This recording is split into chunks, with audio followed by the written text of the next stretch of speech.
අයිබෝවන් අද උදේම පුංචි වීඩියෝ එකක් කරන්න කියලා හේතුවා මම සම්පත් නිරෝෂන් සිනජීවන් පුද්ගලික සමාගමේ. ඉතින් ඔයගොල්ලෝ හැමෝම දන්න විදිහට කෘෂිකර්මාන්තය පිළිබඳව වටිනා තොරතුරු ඔයගොල්ලන්ට ගේන්න තමයි මගේ බලාපොරොත්තුව. අද මම කතා කරන්නේ පස්සේහි pH අගය පිළිබඳව. ඉතින් ඔයගොල්ලෝ වගාවන් කරනකොට අනිවාර්යයෙන්ම ඊටාම වැදගත් අංගයක් තමයි පස්සේ pH අගය.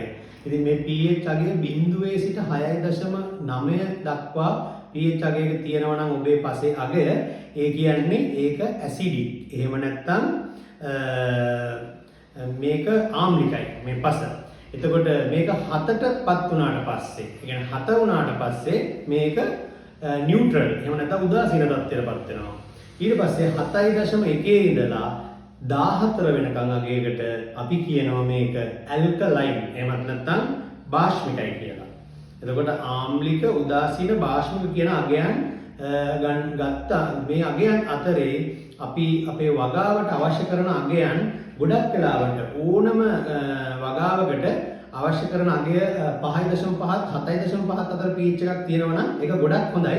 නමුත් ඒක වගාවෙන් වගාවට වෙනස් වෙනවා. උදාහරණයක් විදිහට අපි ගත්තොත් එහෙම පොල් වගාවේදී අපි කියන්නේ 5.5 7ත් අතර pH අගය. එතකොට V වගාවේදී 5 6.5 තේ වගාවේදී 4.5 5.5 රබර් වගාවේදී 4.5 5.5 කුරුදු වගාවේදී 5.5 6.5 ඒ වගේම ඕනෑම එළවලු වර්ගයක් සඳහා මේ අගය 6.8ත් 5.8ත් 6.8ත් අතර අගයක රඳව ගන්න ඕනේ. එහෙම නැත්නම් වෙන්නේ මොකද කියලා අපි බැලුවොත් එහෙම අපි පසට ලබා දෙන nitrogen, phosphorus, potassium, magnesium, zinc, calcium වගේ සංඝටක, පෝෂණ සංඝටක වලට හානියක් වෙනවා. ඒ වගේම මේ පෝෂණ සංඝටක ගසට නිසියාකාරයෙන් ලබා ගැනීමට ඒක ලොකු බාධාවක් වෙනවා. එතකොට ඒ විතරක් නෙවෙයි මේ පසට අවශ්‍ය කරන හිතකර පාංශු ජීවීන්ගේ ජීවය රඳා පවතින්නේ මේ pH අගය මත.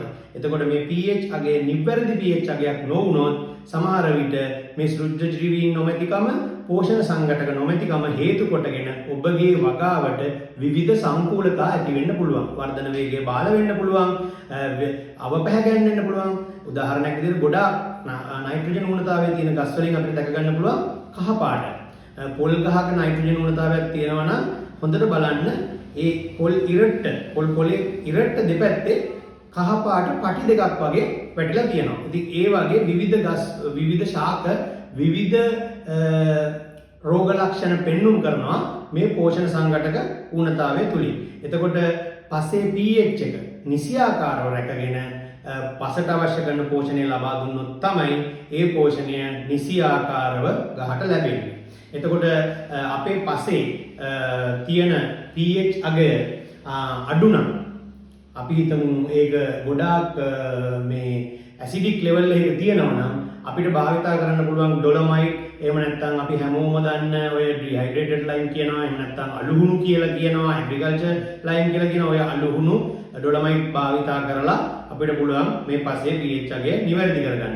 ඒ වගේම පසේ තියෙන ආම්ලිකතාවය අපි හිතමු වැඩි නම්, මේක ආම්ලිකතාවය වැඩි පසක් නම් මේක ඒ වෙලාවට අපිට භාවිතා කරන්න පුළුවන්. ගොඩාක් වෙලාවට දි รา පත් වෙන පොළොරොඩු ඒ වගේ ස්වභාවික දේවල් පසට එකතු කිරීම තුලින් අපිට පුළුවන් pH අගය මේව කරගන්න. එහෙම නැත්නම් රසායනික දෙයක් භාවිතා කරනවා නම් අපිට පුළුවන් සල්ෆර් බේස්, ඒ කියන්නේ සල්ෆර් අඩංගු මිශ්‍රණයක් තුලින් අපේ පස නිවැරදි කරගන්න. මම ඊළඟ දවසේ දිගටම රැඳිලා ඉන්න මාත් එක්ක මම ඊළඟ දවසේ ගේන්නේ කොහොමද පසේ pH එක අපි ගෙදරදී එහෙම නැත්නම් අපේ වගා බිමේදී අපි කොහොමද පරීක්ෂා කරලා බලන්නේ කියලා. ඒ සඳහා අවශ්‍ය කරන සරල උපකරණ අපිට මිලදී ගන්න පුළුවන් උපකරණ ගැන මම කියලා දෙන්නම්. ඒ වගේම ඒ පරීක්ෂණය නිසියාකාරව කරන විදිහත් මම කියලා දෙන්නම්.